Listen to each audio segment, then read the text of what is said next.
Üretim merkezi çalışır 1973 yıldan beri ısıtmak sistemasi şundan sonra eskidi. Makarki ota işler, kimer sarapatlar, eski trubalar da bununla kimi zorlukları getirir hem harcanmakları düzmek için. Bugünkü günü liseyin öndürceliği barabar köyün kuvvetlerinin projekti yaparlar okulda ısıtmak sistemasını değiştirmek için. Nışında da primariyanın temsilcisi Grigori Kulak. Projektin pası ta değil belli. Максимальная сумма, если не ошибаюсь, 10 миллионов ли.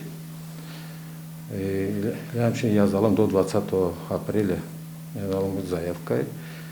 Çünkü verelim заявка da на отопление школа, 3 этаж orada bizde spor zal hepsi. Şimdi geldi spesyalistler, şimdi ölçüyle kaç bataryalar, spesyalistler yapsın onu hepsi. Şimdi smetasında o zaman bilet konkretno biznesine, 10 milyona biznesine de. Peki 5-6 milyonla примерно yok. Şimdi söyleyeyim, spesyalistler söyleyecek. Şimdi smeta hazır olacak, o zaman belli olacak. Liseyin başı Varvara Kemençeci urguladı hani bütün sistema paklanıldı 2005 yılda. O zamandan beri bir şey burada yapılmadı. Daha отопительный sezon bitmedi, sıcak, şkolada sıcak, silah. Ama düşünerek ileri doğru hani biz ileri varınca karşılaşalım büyük problemlerden hani котелlarımız çıkacak stroydan.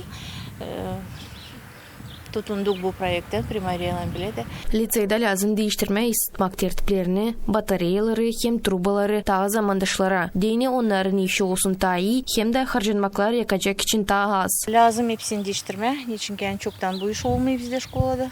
Paramız yok, kuşağımız az. Şkolanın bücreti az. Vermiyor bize o soyu возможности, hani biz yapalım bunu. Onun için biz katlandık primariyalında. Bütün yürekten savaşız bu projekte.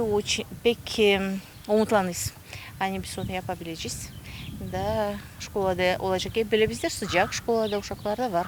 Sıcak su ellerini yıkama, umuvальниklerde. Ama tazeletme, değiştirme lazım. Bugünkü günü üretim merkezinde ürünlerler 220 uşaktan ziyade.